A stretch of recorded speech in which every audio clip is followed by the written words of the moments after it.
হইল কি মারিলিছে হাদি নি নাম হাদি হাদি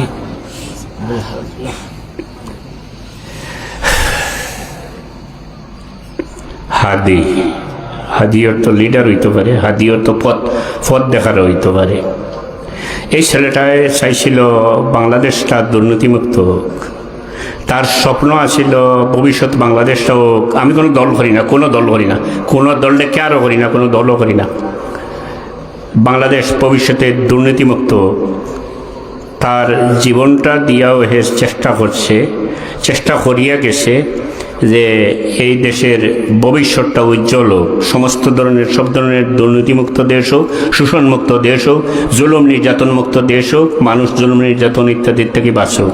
এটা আপনারা দেখছেন তার বক্তব্য। আমি তারও বক্তব্য দেখি দেখি আমার বেশ মায়া লাগছে। একদিন গুলি করছে যেদিন আমার খুব মনও লাগছে। তো তার একটা বক্তব্য শুনলাম,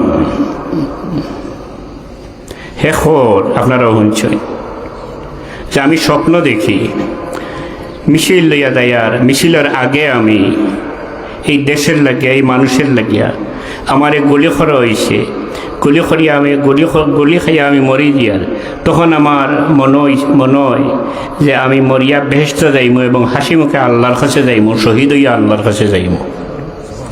কথাটা ফলি গেছে। এ ফটার লাগে দোয়া করবা, দোয়া করেন জানি।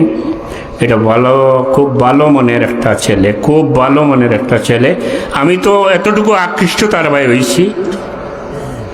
আমারও ছেলে আছে দুইজন, বাবার মিশন চালাইরা বাল্লা আছে, কিন্তু এরকম একটা ছেলে আমারও থাকতো যদি।